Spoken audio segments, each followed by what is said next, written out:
Alright, so I just got back from seeing the reboot of the Tom Clancy movie series, Jack Ryan Shadow Recruit. And appropriately enough, the film apparently is dedicated to Tom Clancy, who passed away earlier this year. This movie is directed by Kenneth Branagh, and it is intended to be, like I said, a reboot of the Jack Ryan film series, which includes such movies as The Hunt for Red October, Clear and Present Danger, so on and so forth.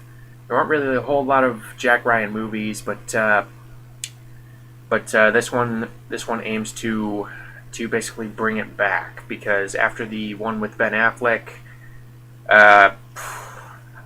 it's basically been dormant. So the plot of this movie is that it centers around a younger Jack Ryan, played by Chris Pine, and his attempts to uncover a terrorist plot by Russia, more specifically a Russian businessman played by Kenneth Branagh, and basically what Ryan discovers is that Russia intends to short sell the U.S. dollar at the stock market, and basically he basically plans to lead a massive terrorist attack on the United States, and moreover, he plans to cause a second Great Depression, which will severely damage every country except Russia, who in the movie it says they have oil. So basically that's the premise. Jack Ryan is led to Moscow, Russia, and he basically has to find out what evil Russian Kenneth Branagh is planning, while at the same time receiving help from his mentor, named Harper, who is played by Kevin Costner. Appropriately enough, because Costner was apparently one of the original choices for Jack Ryan in Hunt for Red October. And before long, Ryan's fiancée is brought into the equation, so he has to worry about her too. She is played by Keira Knightley, sporting a fairly convincing American accent. So, right away, this basically left me with the impression of it's good. It's good. It's decent. Is it as good as Hunt for Red October? No. But I think it is one of the better Jack Ryan movies. And I would actually like to see the cast behind this movie go for a sequel.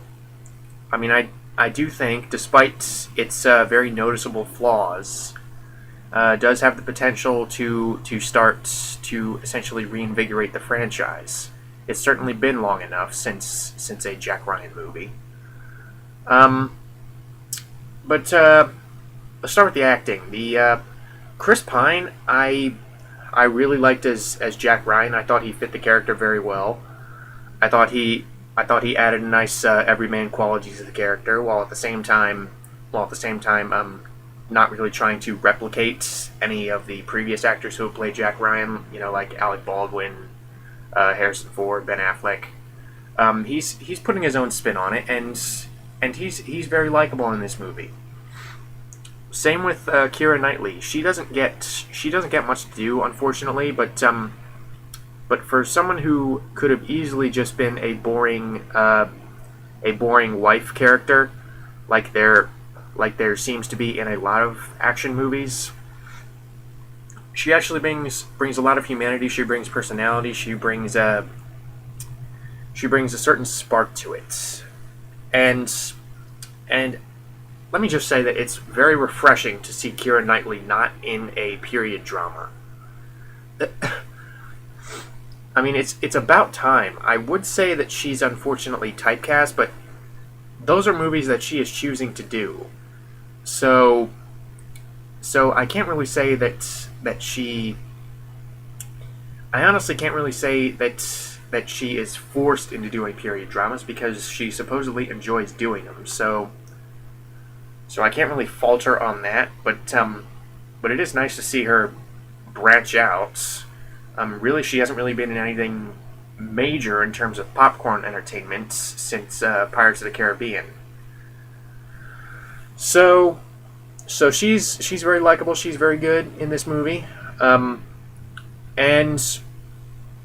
still one of the most gorgeous actresses in Hollywood, in my opinion. I mean, she is so beautiful in this movie.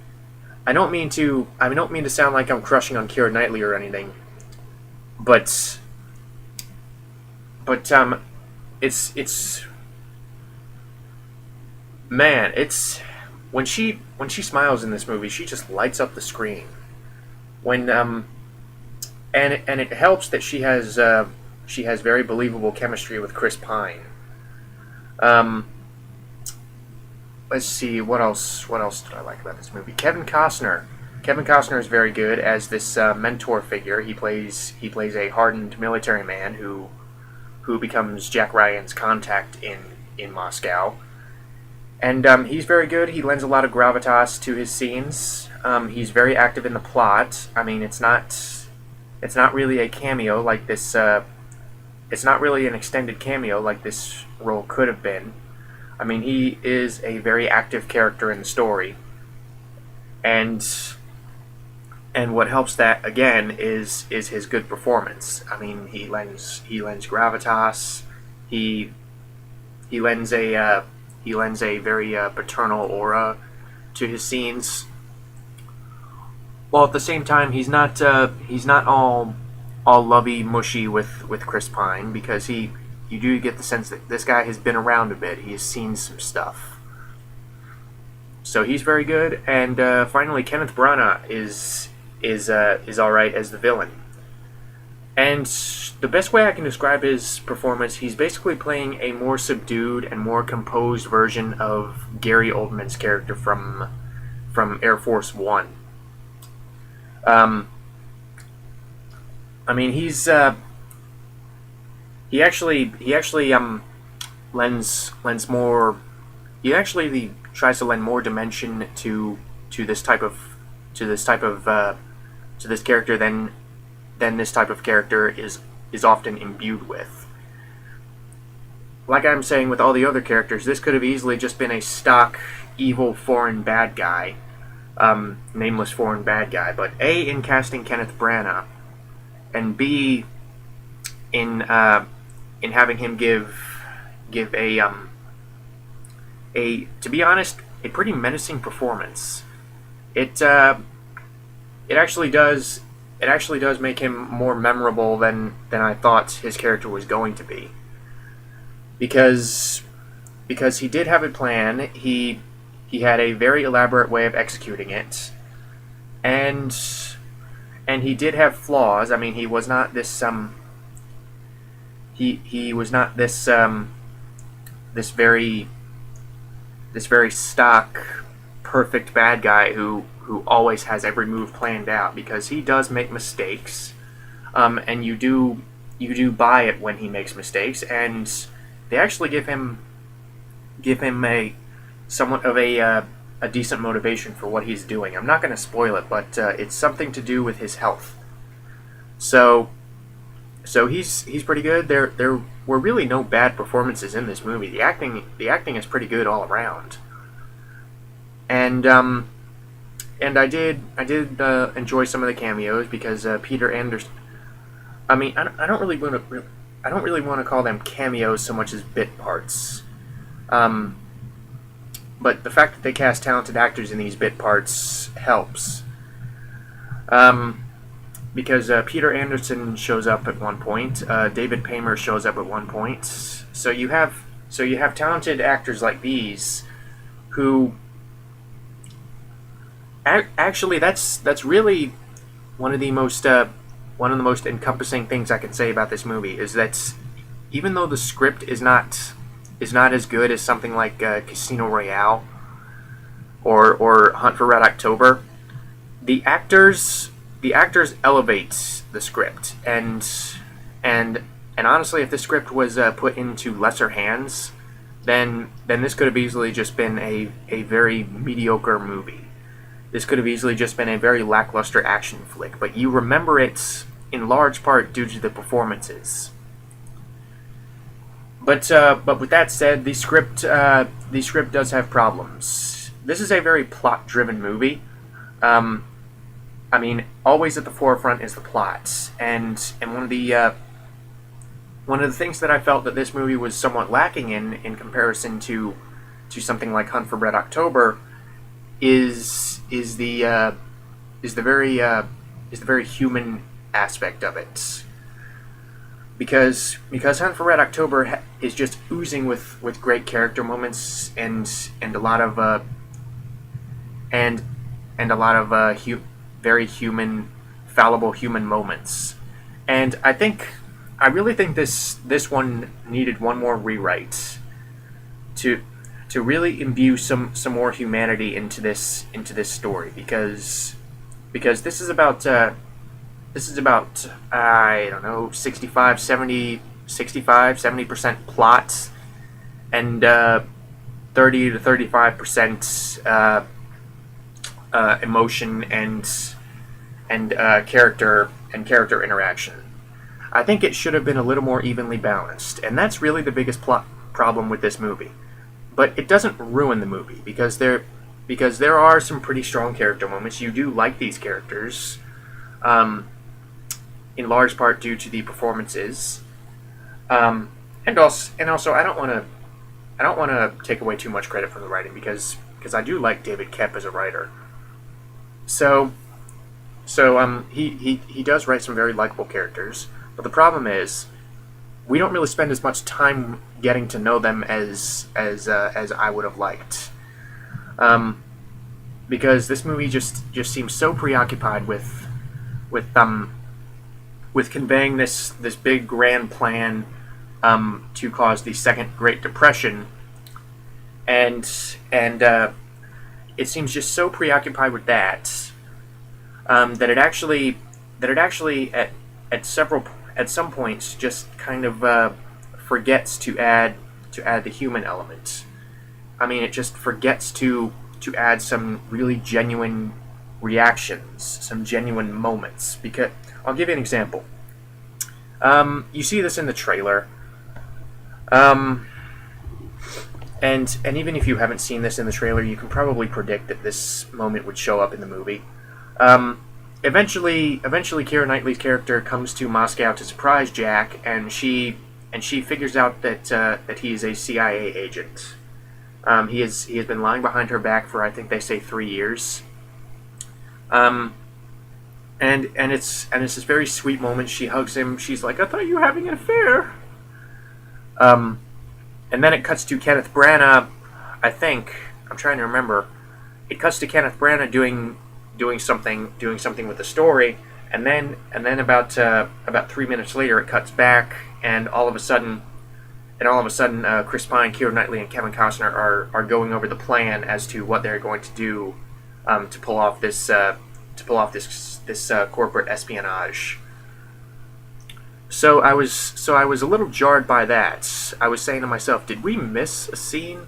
I mean, it seems like they should have been given a little more time to digest the pretty big revelation that was just unveiled. I mean, where is the scene where she is trying to cope with the fact that her husband has basically been lying to her for a few years? So it's just I keep using this word. It's just real human moments like that I think this movie is in somewhat short supply of, and that's where I'm really coming from when I say that this needed one more rewrite. In that it needed to add those scenes. But I was actually surprised at the fairly solid direction that was behind this movie. This doesn't really seem like the type of movie that Kenneth Branagh would do, because Kenneth Branagh is not known for these type of movies. He's known for big, grand Shakespearean movies. He's like Hamlet. Heck, he's. I mean, I could even see him. I could even buy it when he made Mary Shelley's Frankenstein. That was not a good movie.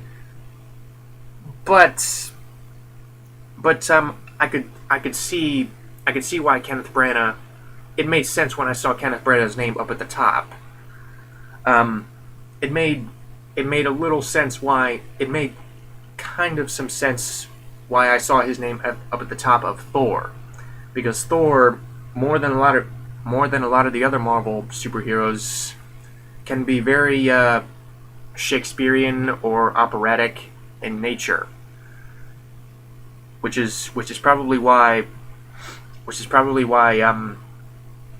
a lot of the Asgard stuff was the highlight of the first Thor movie, because that's what Kenneth Branagh is good at.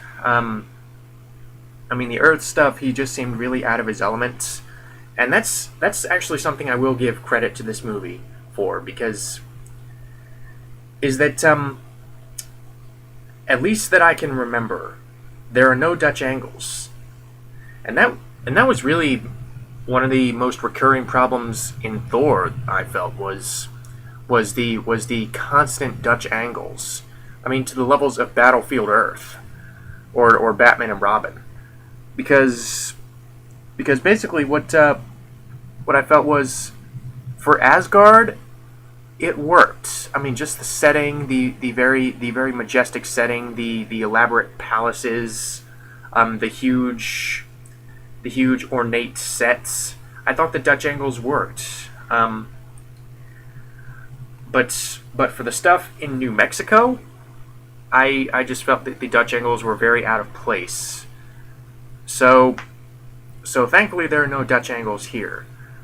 And for something that I did not picture him doing, he does a very good job. Branagh does in directing this, because when I first saw the trailer for this movie, I thought to myself, this seems like the type of thing that Martin Campbell would be better at, because Martin Campbell, he successfully rebooted the Zorro series with The Mask of Zorro, and he successfully rebooted the James Bond series twice. And he's very good at shooting action scenes. So I would have thought that he would have been the better choice for this, but maybe they didn't ask him. Maybe there's still some fallout over the Green Lantern movie, but that wasn't Martin Campbell's fault. But I'm not going to talk about Green Lantern, that horrible movie. So for something that I did not think that he would be good at doing, Kenneth Branagh actually does do a fairly solid job in directing this Tom Clancy movie. And he's sort of on the same plane as Keira Knightley in that it is interesting to see him branching out from his comfort zone. Because Thor, not a lot of people could picture him doing Thor. But Thor was actually a decent movie, and this is a decent movie. So really, I'm interested to see what Kenneth Branagh is going to do next. I actually would like him to. I actually would find it very interesting if he did a Dracula reboot next, because I would like to see what he does with Dracula. I think he could do a lot of fun stuff with that. But now I'm just going off on another tangent. I'm just speculating at this point. I'm thinking out loud.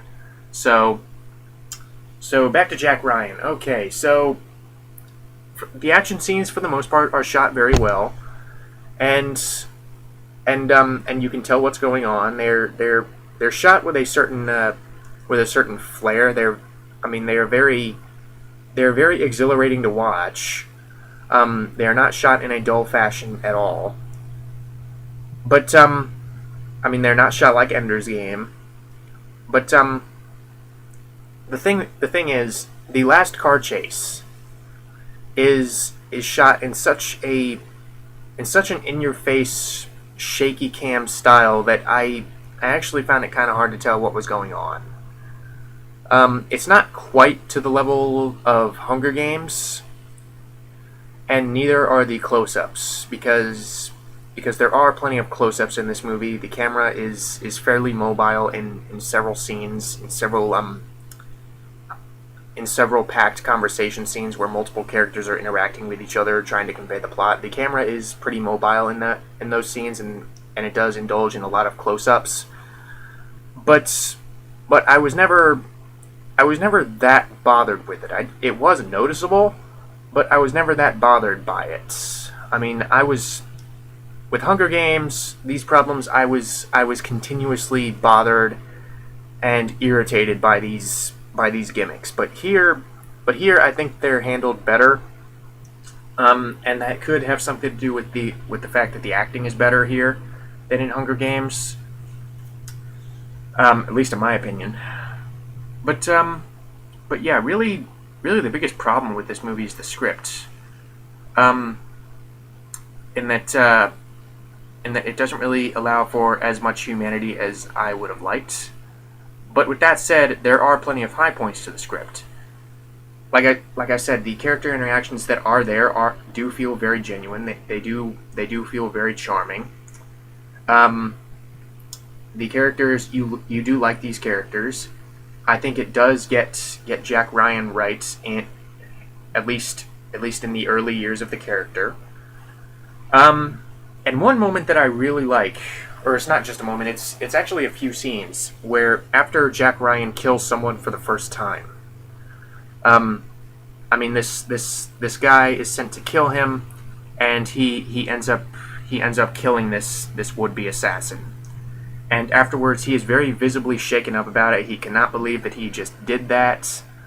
And when he goes to sit with Kevin Costner, his contact, his hands are shaking, and Kevin Costner actually consoles him, saying, like, the first person I ever killed was an innocent bystander. Eventually, you get past it, and it does feel like a very real, very heavy moment. That is handled very well, and Jack Ryan killing someone and being shaken up by it is handled very, very well. So I don't want to say the script has no redeeming merits about it, because it does. It has plenty of high points, but like I said before, it's just lacking. It's just somewhat lacking in the area of humanity. I mean, I think this needed more character moments. That's really the biggest gripe I have about this movie. It needed more character moments, and on occasion, the cinematography can get to be a little in your face with the shaky cam car chase at the end, and the constant close-ups. But the cinematography even has redeeming values. There are genuinely beautiful shots of Moscow and New York. The music suits the mood perfectly. Patrick Doyle is still one of the better composers around. And honestly, this doesn't really seem like a Patrick Doyle score either. Much like this doesn't seem like a Kenneth Branagh movie, the score does not seem like the usual Patrick Doyle score. I mean, usually Patrick Doyle likes to engage in these big, sweeping, epic orchestral scores, and this he does a very good job of putting his own stamp on this very suspenseful, tense spy music. I mean, it's not. I don't want to say it's derivative, although a great deal of this movie is, but again, I wasn't really bothered by that, because really, in Hollywood today, what can't you point to as being derivative? You can point to basically anything and point to what it is essentially ripping off or paying homage to, or being inspired by, etc., etc.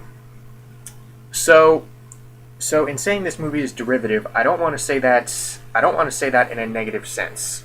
I don't want to. I don't want anyone to take that in really a negative context, because really with this type of movie, with this type of corporate espionage thriller, um, I think it would be extremely difficult to make one of these and have it be completely free of comparison with other movies, because even Skyfall was pointed to as being basically very reminiscent of something like Mission Impossible or the Bourne series. But again, Skyfall was still a very good movie, and I think if handled correctly and done well, if injected with just the right amount of stuff that makes it feel fresh, then I don't really think that one would mind if something is quote unquote unoriginal.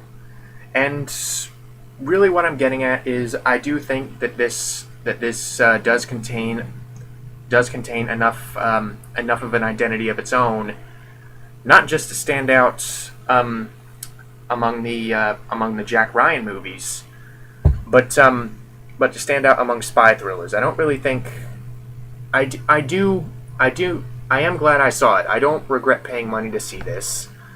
It's certainly the best movie coming out this weekend. I can guarantee that with all certainty, because what's coming out this weekend? The Nut Job, that really dumb-looking animated movie with the squirrels. No thanks. Ride Along, that really annoying-looking movie with Kevin Hart and Ice Cube. Again, no thanks. If you can hear the TV downstairs, I'm sorry. I'm not alone in this house. That is the TV going. But I better wrap this up. So Jack Ryan's Shadow Recruits, I do think is a very good movie, and in January that does not happen very often in January. January is the dumping ground for movies. When I heard that this was being pushed back to January, I was like, oh man. I actually had some hope for it until it was pushed back to January. But no, I did enjoy this movie. And this is the first really good movie, or this is one of the first really good movies to be released in January. It's not some kind of new classic, and like I said, I don't really think it's as good as Hunt for Red October and one or two of the other Jack Ryan movies. But I do think it's one of the better Jack Ryan movies, and I do think it's a solid spy thriller, with an identifiable hero. It's you have some very likable characters. The action is shot very well. The hero, like I said, is very relatable and believable in the role. The cinematography is very solid. The direction is very solid. The music is very solid. Really, where this film falls short is the occasionally impersonal script, or the occasional shaky cam or uncomfortable close-up. But other than that, I did enjoy myself with this movie, and yeah, I give it thumbs up. I give it thumbs up. That's my general consensus. Jack Ryan. It's flawed, but I don't think it's a disservice to the character. I don't think it's a disservice to the genre, and I think it works as a popcorn movie as well as a movie for those who like intelligent thrillers. It does go kind of over the top at the end, but like I said, if you're not if you're not too nitpicky, then I do believe that you will enjoy yourself with this movie. That's about it for Jack Ryan Shadow Recruit. Probably one of the only good movies to come out this January. Unfortunately, but again, for a movie that came out in January to be good, it's honestly a miracle. So yeah, take that for what it's worth, and I will see you guys later. Bye.